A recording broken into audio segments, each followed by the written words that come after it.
Hi hello friends, இது வந்து onion paratha. ரொம்ப ஈஸியாக செஞ்சிடலாம். வீட்டில் எந்த காய்கறி எதுவுமே இல்லாட்டினா கூட வெறும் வெங்காயம் மட்டும் இருந்தால் போதும். அதை வச்சு சட்டுன்னு செஞ்சிடலாம். டேஸ்ட்டு ரொம்ப சூப்பராக இருக்கும். தொட்டுக்கிறதுக்கு தயிர், அப்புறம் புதினா சட்னி, இது எல்லாமே ரொம்ப நல்லாயிருக்கும். நான் இன்றைக்கி தயிர் தான் வச்சு சர்வ் பண்ணேன். வீட்டில் எல்லாருமே சூப்பராக இருக்குதுன்னு சொன்னாங்க. வாங்க இது எப்படி செய்கிறதுன்னு பார்க்கலாம். ஃபஸ்ட்டு நம்ம சப்பாத்திக்கு எப்பவும் போல் மாவு பிசையும் போல் அதே மாதிரி கொஞ்சம் கோதுமை மாவு எடுத்திருக்கேன், ஒரு 1/2 கிலோ அளவுக்கு. அதில் கொஞ்சம் உப்பு சேர்ந்து கலந்துட்டு கொஞ்சம் கொஞ்சமாக வெதுப்பான தண்ணி ஊற்றி மாவு வந்து நல்லா சாஃப்டாக பிசைஞ்சு எடுத்துக்கோங்க.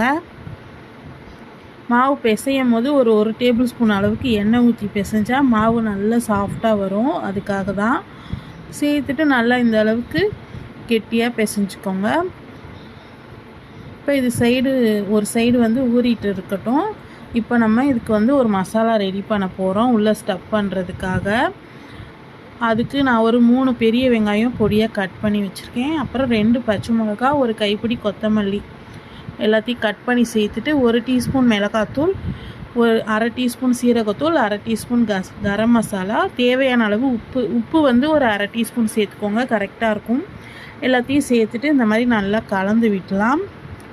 இப்போ ஸ்டஃபிங் ரெடி ஆகிடுச்சு. இப்போ நம்ம சப்பாத்தி கட்டையில் கொஞ்சமாக மாவு ஸ்ப்ரெட் பண்ணிவிட்டு நமக்கு தேவையான அளவு உருண்டை பிடிச்சி இந்த மாதிரி உருட்டிக்கலாம்.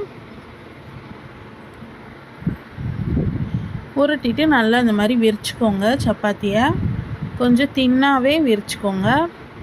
இப்போ நம்ம ரெடி பண்ணி வச்சுருக்க இந்த வெங்காய கலவையை இந்த மாதிரி ஒரு 2லேருந்து 3 டேபிள் ஸ்பூன் அளவு சேர்த்துட்டு இந்த மாதிரி ஓரங்களிலெல்லாம் நல்லா மடித்து விட்டுருங்க. மடித்து விட்டுட்டு இப்போ தோசைக்கல் காஞ்சிட்டு இருக்குது. இப்போ நம்ம இந்த மடித்து வச்சுருக்க இந்த பராத்தாவை சேர்த்துடலாம். சேர்த்துட்டு கை வச்சு நல்லா இந்த மாதிரி விரித்து விடுங்க.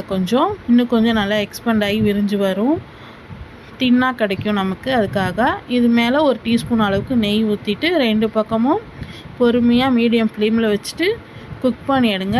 நான் இன்னொரு மெத்தடு காட்டுறேன். இப்போ நம்ம சப்பாத்தி விரிச்சிருக்கோம்ல, அதவே இந்த மாதிரி பாதியாக மடிச்சுட்டு அதில் வந்து இந்த வெங்காய ஸ்டஃபிங்கை வந்து ஒரு 2 டேபிள் ஸ்பூன் வச்சுட்டு நான் மடிக்கிற மாதிரி மடிங்க.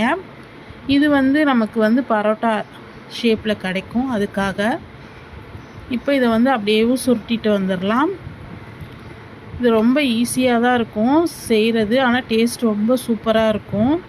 கண்டிப்பாக செஞ்சு பாருங்கள். குழந்தைங்க லஞ்ச் பாக்ஸ் கூட கொடுத்து விடலாம். இப்போ மாவு நல்லா ஸ்ப்ரெட் பண்ணிவிட்டு இதையும் நம்ம விரிச்சுக்கலாம். இது வந்து கொஞ்சம் வெங்காயம் வெளியில் வர மாதிரி தான் இருக்கும்.